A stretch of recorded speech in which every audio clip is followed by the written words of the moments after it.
आदिनाथ मुनिनाथ आदि व्याधि अड्र मड्र मिटे तुम पद में मम मात। चरण शरण है आपके तारण तरण जिहाज। भवदधि तट तट ले चलो करुणा कर जिन राज। बोलिए द्रोणगिरी सिद्ध क्षेत्र के मूल नायक 1008 श्री आदिनाथ भगवान की, 1008 श्री शांतिनाथ भगवान की, सिद्ध चक्र महामंडल विधान की, संत शिरोमणि आचार्य गुरुवर विद्यासागर जी महामुनिराज की, परम पूज्य मुनि श्री 108 दुर्लभ सागर जी महाराज की। आज हम सब ने प्रातःकाल की बेला में 1024 अर्घ, जिनमें 1008 नामों से भगवान की बहुत ही अच्छे से आराधना की, उनके गुणों को अपन ने एक एक मंत्र के माध्यम से गाया। प्रणम्य सिरिजिनाधीशं लब्धि साम्राज्य संयुतम श्री सिद्ध चक्र यंत्रस्य अर्चाम सहस्त्र गुणाम ब्रुवे। यह सिद्ध चक्र की जो अर्चा है, पूजा है, सहस्त्र गुणों को देने वाली है, ऐसा आचार्य कहते हैं। और कहते ही नहीं, यह अनुभूत है कि किस प्रकार से इस पूजा के माध्यम से, आप लोगों को पूजा का महात्म्य तो मालूम ही है कि पूजा के लिए आचार्य समंत भद्र स्वामी ने कोई बड़े बड़े लोगों को याद नहीं किया, कोई सेठ साहूकारों को याद नहीं किया, कोई पैसे वालों को याद नहीं किया। किसको याद किया? एक मेंढक को याद किया। किसको याद किया? आप लोगों ने महावीराष्टक पढ़ा होगा कि वो सेठ जब अपनी मायाचारी के परिणामों के आधार पर वह जिनदत्त जो सेठ था, अपने ही घर की बावड़ी में मेंढक हो गया। और जब वो मेंढक से पानी से बाहर निकल के आया, मालूम चला विपुलाचल पर्वत पर भगवान महावीर स्वामी का समोसरण आया हुआ है। अरे फिर तो मुझे भी चलना चाहिए। उनकी पूजा में राजा श्रेणी को और पूरी प्रजा जा रही है, वो सोचता है मैं भी पूजा करने जाऊंगा। और एक फूल की पाखुड़ी, आप लोग बोलेंगे महाराज फूल चढ़ाना चाहिए, आपको नहीं चढ़ाना है, लेकिन मेंढक के पास में और कुछ नहीं है। एक गुलाब की पूरा फूल नहीं, केवल एक पाखुड़ी मुंह में ली और चल दिया कि चलो समोसरण की ओर, जहाँ पर साक्षात तीर्थंकर देव बैठे हैं। और जैसे ही वह वहाँ के लिए रवाना होता, इतना हाथी घोड़े और बग्गी पालकियाँ चल रही है। अब वो कहाँ से लाए? छोटा सा एक हाथी के पांव के नीचे आ गया। लेकिन पूजा का ये महात्म्य है कि पूजा के लिए जा रहा था, तुरंत मरा और देव बना और वैमानिक देव बन गया। और उन लोगों से पहले समोसरण में जाके बैठ गया। अभी वो लोग तो पहुंचे ही नहीं है। आपके यहाँ होता है ना कंप्यूटराइज सिस्टम, आदमी पहुंचे नहीं उसके पहले फोन पहुंच जाता है। आजकल फोन का जमाना है भैया। तो आदमी जैसे यहाँ से मान ली नीचे कमेटी में, नीचे पर्वत के नीचे वहाँ पहुँच रहा है। अब वो जाएगा 2-3 किलोमीटर में, उतने में देखो ये आदमी आ रहा है ऐसे ऐसे। अच्छा आपको कैसे मालूम चला? मालूम वो डिबिया। इसी प्रकार से वहाँ पर आचार्य समंत भद्र स्वामी, इतने बड़े आचार्य ने उस मेंढक को याद किया। और वह मेंढक तुरंत जाके राजा श्रेणित ने देखा, सब देवता बैठे हैं और सबके मुकुट में कोई न कोई चिन्ह है, लेकिन इसके मुकुट में मेंढक क्यों बनाए हैं? उसने भगवान से पूछ लिया, गौतम स्वामी गणधर महाराज से, कि आज का यही प्रश्न सही। शंका समाधान तो चलता ही था। 60,000 प्रश्न पूछे थे अकेले राजा श्रेणित ने। कितने? 60,000 प्रश्न। तो ये चिन्ह कैसा? तुम नहीं जानते हो, तुम्हारे इस राजगिरी में ये एक सेठ था, अपनी ही बावड़ी में मेंढक हुआ और परिणामों से देव होके तुम्हारे पहले यहाँ आ गया। इस प्रकार से पूजा का महात्म्य जगह जगह बताया गया है। छोटा सा भी हम विधान करते हैं, पूजा आराधना करते हैं, उसका अचिंत्य प्रभाव है। तो इतना बड़ा आज जो आप लोगों ने यह सिद्ध चक्र विधान किया, जिनसे 1 घंटे बैठने की कैपेसिटी ना हो और उनको हम 1:30 बजे तक बैठा लें तो क्या हालत होगी, ये तो हम भी समझ सकते हैं। लेकिन भावों के साथ में जब परिणाम लग जाते हैं, भाव लग जाते हैं, तो समय नहीं दिखता, घंटे बीत जाते हैं। तो इस प्रकार से 33 सागर की आयु, सुन रहे हो दिनेश भैया? 33 सागर मतलब वर्ष नहीं, 33 सागर एक सागरी मतलब ये समझ लीजिए करोड़ों करोड़ों वर्षों का होता है, जिसको गिन ही नहीं पाओगे। तो 33 ऐसे सागर की वर्ष की आयु कब चली जाती है उन सर्वार्थ सिद्धि देवों की, कोई पता नहीं। तत्व चर्चा में, धर्म ध्यान में उनका सारा समय चला जाता है। कल अपन गुरु का लक्षण जान रहे थे कि यजमान कैसा हो, याजक यानी पंडित जी कैसे हो, विधानाचार्य, और फिर जिनके सानिध्य में चल रहा है ये विधान, तो वो कैसे हों, ये अपन इसमें इस संस्कृत विधान के माध्यम से, कारिकाओं के माध्यम से यहाँ आचार्य लिख रहे हैं कि वो दर्शन ज्ञान और चारित्र से संयुक्त हो, ममत्व से रहित हो, प्राज्ञ वह प्रज्ञावान हो। हाँ, मतलब ज्ञान ऐसा हो जो हित और अहित इसमें भेद करे। यदि हित की बात को यदि कोई सुनना नहीं चाह रहा है, हित की बात को यदि कोई करना नहीं चाह रहा है, तो इसका मतलब अभी वो ज्ञानी नहीं, अज्ञानी है। भले ही कॉलेज के प्रोफेसर साहब या क्या बोलते हो आप लोग, महाविद्यालय में जो डीन हैं, वो मोहर लगा के आपको प्रमाण पत्र दे दिया हो, लेकिन वो प्रमाण पत्र कोई काम का नहीं है, क्योंकि अभी उसको ये चीज़ मालूम ही नहीं है कि मुझे क्या करना चाहिए और क्या नहीं। फिर उसके बाद में अगला आता है आज प्रश्न सह। अगला क्या है यहाँ पे? आचार्य जो होते हैं उनके गुणों में भी हम लोग प्रतिक्रमण कल किए चतुर्दशी का, उसमें आया प्राय प्रश्न सह, मतलब प्रश्नों को सहने वाले होने चाहिए। प्रश्न यदि आपने कोई भी ऊटपटांग प्रश्न भी किया और हम उसका हंस के उत्तर दें तो हम साधु हैं, अन्यथा यदि हम प्रतिक्रिया कर देंगे तो वो तो रिएक्शन बोलते हैं। इंग्लिश में क्या बोलते हैं उसको? कोई दवाई रिएक्शन हो जाए तो क्या होता है, बोलो? आपने एक्शन किया और हमने रिएक्शन कर दिया। दवाई यदि रिएक्शन कर जाए तो जान से हाथ धोना पड़ता है, और यदि वचनों के ऊपर यदि हमने रिएक्शन कर दिया तो जीवन से हाथ धोना पड़ता है। जो शांति में जीवन है वो क्रांति में हो जाता है। क्यों? बात बात में रिएक्शन। तो रिएक्शन से बचना बहुत जरूरी है। आचार्य भगवानी यहाँ पर यही कह रहे हैं। एक संस्मरण याद आ गया दिनेश भैया को देख के कि आचार्य श्री जी भोपाल में विराजमान थे, बहुत पहले की बात है।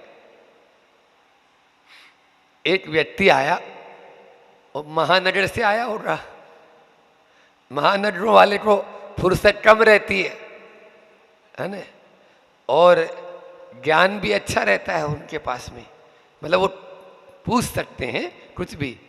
आचार्य श्री जी बैठे थे सामायिक में और सामायिक से उठे ही थे 1:30 बजे।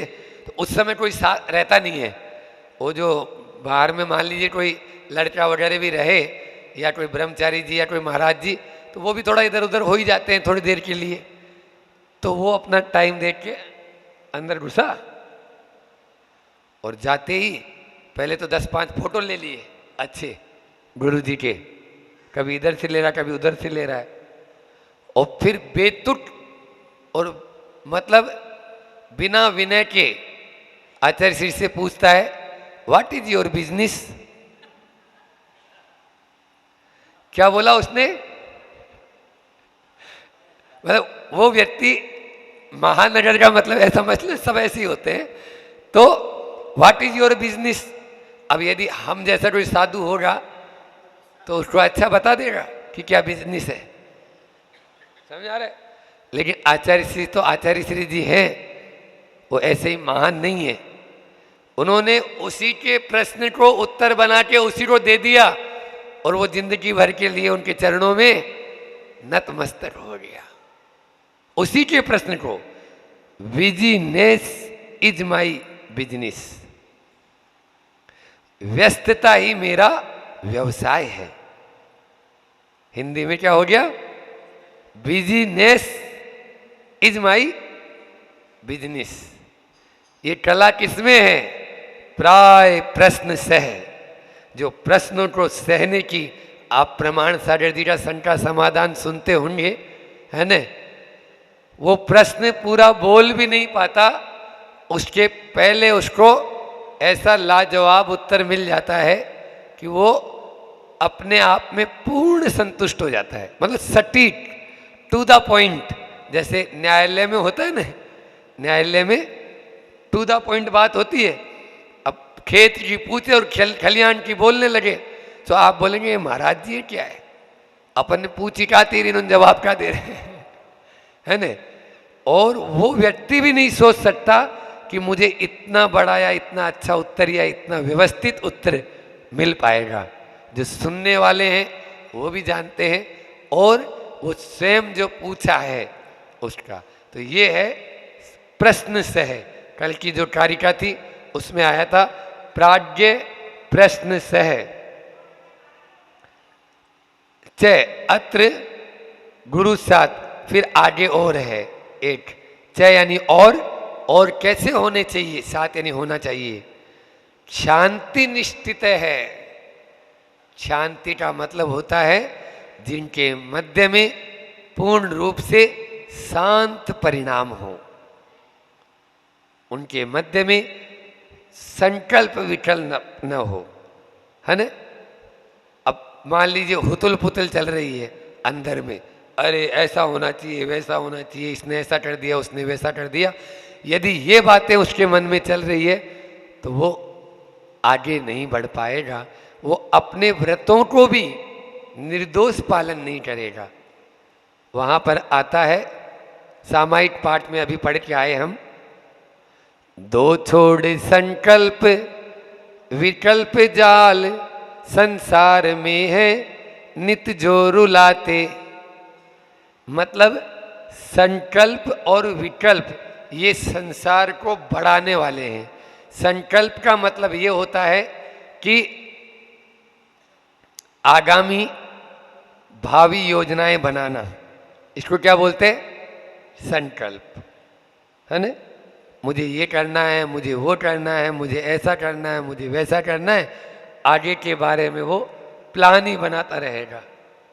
और विकल्प में जो बीत गया है उसके बारे में सोचते रहना। प्रमाण सागर जी कहते हैं या तो गा गा गा गा गा करता रहेगा, इसी को आपकी भाषा में क्या है, उनकी भाषा में जल्दी समझ में आ जाएगा, है ना? अब ये संकल्प विकल्प याद नहीं रहेगा, लेकिन ये याद रह जाएगा जो उदाहरण दे रहा हूँ कि या तो मैं ऐसा करूँगा वैसा करूँगा, मैं ये होऊंगा मैं वो होऊंगा, मैं ये बनूंगा। तो हर के पीछे गा गा गा गा गा लगा है। समझ में आ रहा है? इसको बोलते हैं फ्यूचर टेंस, गागेगी, है ना? फिर उसके बाद में दूसरा विकल्प, ये संकल्प हो गया। विकल्प, मैं ये था, मैं वो था, उसने ऐसा किया, उसने वैसा किया, उसने ऐसा क्यों कर दिया था, उसने वैसा क्यों कर दिया था, उसने मुझे गाली क्यों दी थी। तो था, थी, थे, ये सब, तो ये था ये है विकल्प, और यही हमारे दुखों की गाथा है। वो गाथा और ये था है, ये हमारे दुखों की गाथा है, बस और कोई गाथा नहीं है। आप इस गाथा को पढ़ने की जरूरत ही नहीं है। ये गाथाएं तो बहुत सारी पढ़ ली, लेकिन संकल्प और विकल्प यदि नहीं छोड़ा है तो 3 काल में खाली मात्र एक हाइकू याद आ गया, वो तो आएगा, कि सांप ने उतारी कांचली, विष तो छोड़ो, है ना। सांप ने उतारी काचुली, वस्त्र छोड़े विष तो छोड़ो, ऐसा है। मतलब सांप ने उतारी कांचली, तो जैसे सर्प को आपने देखा होगा, अभी 2-3-4 दिन पहले यहाँ आपके द्रोणगिरी पहाड़ पर एक कांचली मिली। कांचली मतलब कैचुली, जो आप लोग क्या बोलते हो उधर बुंदेलखंड में, कांचली होती है ना। अभी सर्दी का मौसम था, तो सर्दी में प्रकृति के द्वारा सांप की स्किन पतली होती है, उस पर एक लेयर और चढ़ जाती है, मतलब वो मोटी हो जाती है। अब वो मोटी हो गई, अब ये ऋतु चेंज हो गई, अब गर्मी हो गई, तो उसको बेचैनी होती है, तो वो सूटने लगी, पपड़ी पपड़ी पपड़ी जैसे बन जाती है, आपकी त्वचा में भी होती है, तो वो पपड़ी बन गई। अब वो कांचली ढीली हो जाती है, ढीली होते होते उसकी आंखों पे आने की कोशिश करती, और जैसे ही आंखों पे आती तो उसको दिखना बंद हो जाएगा। आंख में आ गई, मान ली उसके अंदर चला गया, तो वो क्या करता है, छटपटाता है और उसको छोड़ देता है, उसमें से बाहर निकलने की कोशिश करता है। बिल्कुल सांप जैसी लगेगी आपको। कुंडलपुर में भी हमने देखी 8-10 फीट बड़ी, इस प्रकार की वो कांचुली उतार दी। अब वो कांचुली तो उतार दी उसने, लेकिन जो भीतर में जो विष के दांत है वो दूर किए क्या। इसी प्रकार से हमने वस्त्र तो छोड़े हैं, लेकिन भीतर का जो जहर है, क्रोध मान माया लोभ है, उसको छोड़ा या नहीं छोड़ा। तो केवल मात्र आचार्य श्री जी कहते हैं वस्त्र उतारने मात्र से जो है ना शांति नहीं मिलेगी। आपको वस्त्र उतार दिए और जंगल में बैठ गए, इतने मात्र से कभी भी कल्याण होने वाला नहीं है, जब तक हम भीतरी उस विष को दूर नहीं करेंगे जो संकल्प और विकल्प रूप का है। इसलिए उसको दूर करना जरूरी है। इतना ही रखते हैं, समय तो आप लोगों का हो ही चुका है, क्यों समय तो हो गया है और कारिका का अर्थ भी पूरा हो गया है। इस प्रकार से आज ये विधान का अंतिम दिन। एक और इसमें बहुत अच्छी कारिका है, सामग्री चढ़ाते हैं ना आप लोग, इस तरफ वालों को बहुत जरूरी है। ये बेल्ट जो अपना बुंदेलखंड का ठेठ ग्रामीण एरिया है, जिसमें ये टीकमगढ़ और छतरपुर और ये आसपास का एरिया, इसमें सामग्री अच्छी होनी चाहिए। अच्छी सामग्री चढ़ाएंगे तो फल भी अच्छा मिलेगा। चढ़ाते हैं, ऐसी बात नहीं है।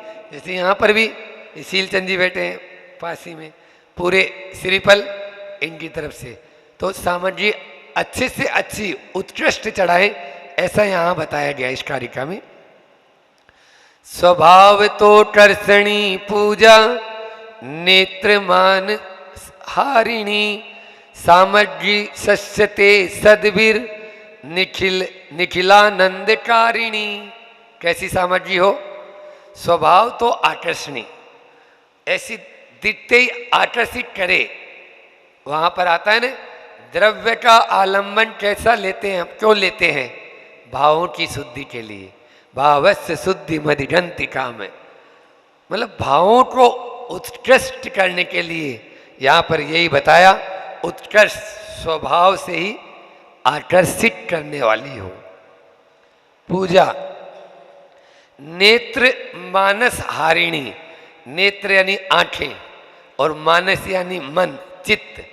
तो चित्त को और नेत्रों को, इनको हरने वाली हो। वह जो सामग्री हो, वह सामग्री ऐसी हो जो चित्त और नेत्र को दोनों को हर ले, इस प्रकार की हो। ऐसा नहीं कि जैसे हम आपको बताते, जब हम छोटे थे तो भैया अब ये कोई काम की नहीं बच्ची, चलो मंदिर में चढ़ा देंगे। राजस्थान की बात बता रहा हूं मैं। जैसे घी वगैरह होता था, तो घी अब पुराना हो गया, तो अब भाई इसको खाना नहीं, चलो हाँ बत्ती में भगवान के यहाँ दीपक जलाएंगे। भगवान तो बोलेंगे ही नहीं ना, आप कोई सा भी लगा दो उनके यहाँ तो। लेकिन उसके माध्यम से आपको भी वैसा ही फल मिलेगा यहाँ, ऐसा बताएंगे भी। सामग्री सस्यते, प्रशस्त सामग्री होनी चाहिए। सदभिर, उसमें पूर्ण रूपेण, हर तरफ से निखिला आनंद कारिणी, निखिल यानी संपूर्ण आनंद कारिणी, आनंद को देने वाली होनी चाहिए। एक छोटी सी कहानी याद आ गई, वो सुना के अपनी वाणी को विराम करेंगे। बच्चे लोग बैठे हैं, उनके काम आ जाएगी ये कहानी कि एक बार एक पहुँचे हुए संत एक नगर में आए और उस नगर में प्रवचन किए। प्रवचन होने के बाद में होता ही अक्षर कि बैठे हैं हमारे कोटा वाले भी, है ना, कि प्रवचन के उपरांत कोई प्रॉब्लम होती है आपसी, है ना, मतलब पारिवारिक समस्या, तो चलो महाराज जी से कमरे में बात कर लेंगे। अब वो संत जो थे, वैसे वाले संत थे, मुनि महाराज नहीं थे, तो उनके पास गए। महाराज पति पत्नी थे बैठे हुए, बहुत साल हो गई, कोई गोद नहीं भर पा रही है, आप आशीर्वाद दें हमारी गोद भर जाए। संत ने सहज रूप में आशीर्वाद बोल दिया। सामग्री जो चढ़ाई वो संत ने दे ली थी, ठीक है। अब 2-3 साल बाद में वही संत उसी नगर में फिर आए और प्रवचन हुआ। अब प्रवचन हुआ, वही दंपति फिर से कमरे में आ गए। उनके साथ में एक बालक को गोद में लेके आए, तो उन्हें गोद तो भर गई, है ना। तो अब वो महिला बोलती है, महाराज आपके आशीर्वाद से बालक तो हो गया, लेकिन ये बहुत पतला सा हुआ है। तो संत ही थे, बोले केला कैसा चढ़ाया था? अब वो मरियल सा केला चढ़ाया था, तो मरियल सा बालक हुआ। ऐसा मत करना, अच्छी सामग्री चढ़ाएंगे तो अच्छा फल मिलेगा। कलकत्ता में एक नीलम पहाड़िया करके है, अक्षर मैं उदाहरण देता हूँ, उसकी सामग्री यदि चोटे में आपका बिल्कुल भी भाव नहीं है कि आहार लेने की इच्छा ही नहीं है, आज तो बिल्कुल पेट में दर्द हो रहा है या सिर में दर्द, लेकिन वो सामग्री देख के ही आपका ऐसा भाव हो जाएगा कि नहीं अपन को आहार लेना चाहिए, ऐसी सामग्री वो चढ़ाती है। नीलम पहाड़िया, बंटू पहाड़िया, ये लोग भी जानते हैं कलकत्ता के। तो वो बहुत ही उत्कृष्ट सामग्री अच्छे से सजा के उसको, जैसे आज आप लोगों ने दिव्य पूजा की थी, इसी प्रकार से करें तो निश्चित रूप से इस शास्त्र जी में भी वही लिखा है कि जो मन को हरने वाली हो, जो नेत्रों को हरने वाली हो, जो हमें हमारे भावों को उत्कृष्टता की ओर लेके जाए, वह सामग्री प्रभु के चरणों में चढ़ाएं। इतना ही कहता हूँ। बोली सिद्ध चक्र महामंडल विधान की, परम पूज्य आचार्य गुरु और विद्यासागर जी महाराज की जिनवाणी स्तुति करते हैं। जा वाणी के ज्ञानती सूझे लोटा लोट, सो वाणी मस्तके नमो सदा देत हूँ डोट। हे जिनवाणी भारती तो ही जपूं दिन रैन, जो तेरा शरणा गए सो पावे सुख चैन।